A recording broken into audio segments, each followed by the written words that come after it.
objectif visite dans l'école publique des États-Unis, qui est dans le cadre pour nous garder. Cet objectif visite là, ça, nous avons dit directeur merci pour l'accueil là, nous avons dit l'école là merci pour l'accueil là, nous avons la presse notre rendez-vous pour l'autre école côté de la baguette pour nous aller. L'environnement pour les pour la projet, ça a été intéressant, du et pour regarder tout, qui nourriture va être est-ce que la ration nous permet de vraiment manger?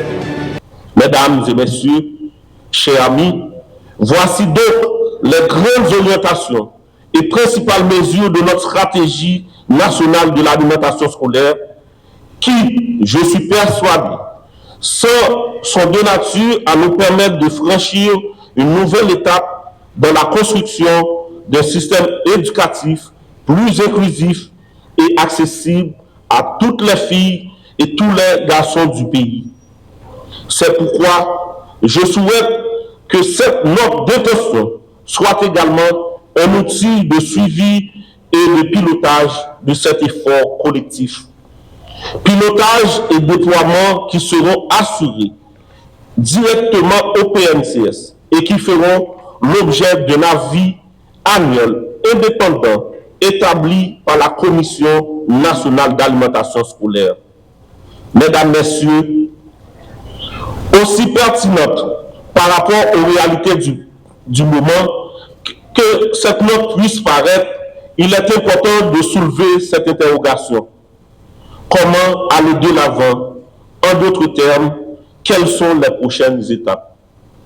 Chère assistance, le PNCS croit que des partenariats innovants et pragmatiques sont essentiels à la mise en œuvre de programmes d'alimentation en milieu scolaire qui conviennent à tous les enfants du pays.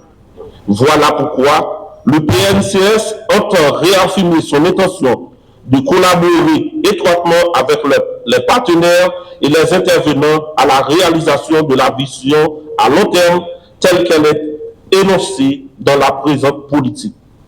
Enfin, pour réussir ce pari, nous avons besoin de la mobilisation de tous nos concitoyens et concitoyennes, et en particulier de nos institutions nationales. Nous nous engageons résolument sur la voie de la transformation de l'institution en vue d'accroître l'efficacité de ces opérations, ainsi que l'efficience de ses moyens et de garantir la durabilité de ces interventions. Donc, des efforts s'imposent à tous, chacun en ce qui le concerne, pour mobiliser les fonds supplémentaires nécessaires, instaurer une nouvelle culture orientée résultat sur fond de services publics, doter l'institution d'une architecture apte à favoriser sa croissance, et ce, tout en nous efforçant de mettre en place une administration transparente, redevable et efficace.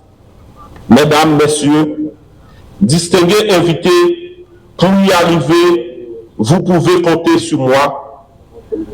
Comme je sais que je peux compter sur vous encore et toujours.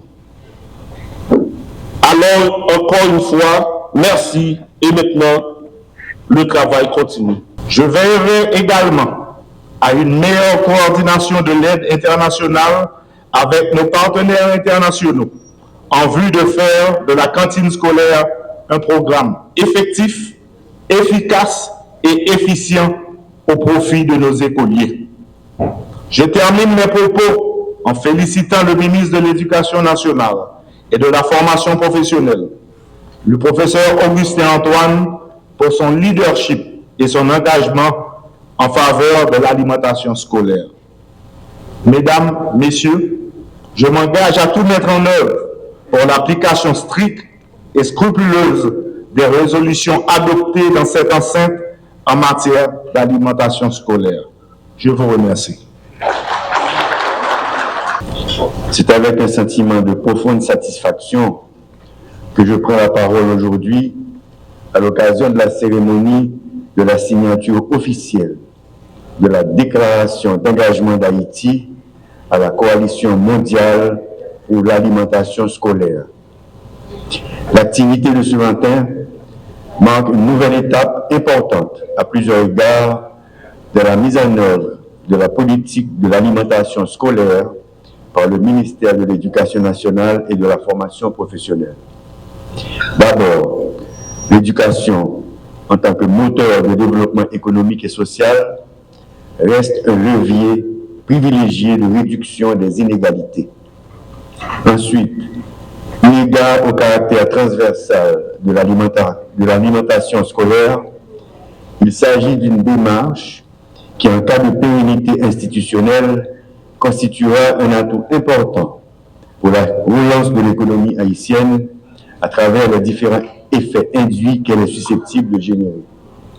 Enfin, la stratégie proposée pourra contribuer à une meilleure coordination de l'aide internationale en vue d'améliorer son efficacité dans un contexte de raréfaction des ressources. Mesdames et messieurs, je tiens à féliciter encore une fois le ministre de l'Éducation pour cette coordination sectorielle qui permettra à nos enfants, en particulier ceux des milieux défavorisés, de pouvoir améliorer leur rendement scolaire, traçant ainsi non seulement le chemin de leur épanouissement individuel, mais aussi celui de la reconstitution du capital humain du pays. Je salue également le nouveau leadership fraîchement arrivé à la tête du programme national de cantine scolaire qui en peu de temps s'est montré à la hauteur des enjeux du moment.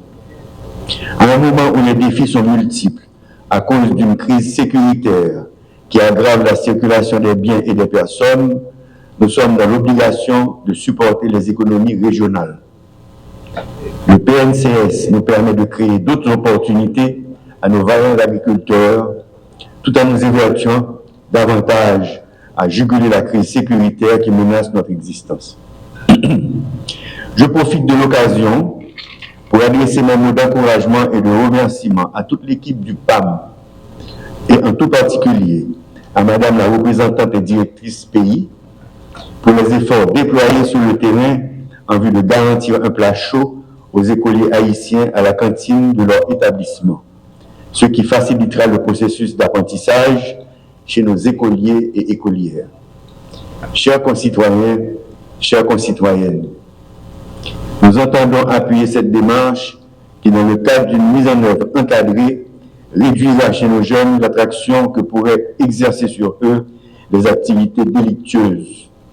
Certes, nous reconnaissons qu'il faudra prendre d'autres dispositions, mais ce pas qui vient d'être franchi pourra s'incorporer dans un dispositif global permettant d'améliorer grandement les conditions d'apprentissage des fils et des filles de la nation. Ainsi, au nom du Conseil présidentiel de transition, je prends l'engagement solennel de passer les instructions nécessaires aux divers secteurs du gouvernement appelés à collaborer avec le Programme national de cantine scolaire PNCS dans l'exécution de ce programme. Le gouvernement mettra tout en œuvre, non seulement pour faciliter une meilleure coordination intersectorielle, mais surtout pour permettre à chacun de prendre des dispositions adéquates.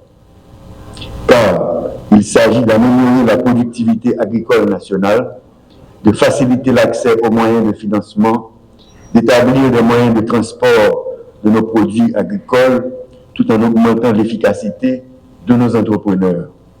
Nous exhortons donc nos partenaires internationaux à continuer à nous accompagner en vue d'accroître l'offre en matière d'alimentation scolaire de manière à permettre à beaucoup plus d'enfants d'y accéder. J'appelle aussi à la collaboration de la société civile, des parents et des élèves pour garantir la pérennité de cette initiative dont le contour sera présenté dans les minutes qui suivent.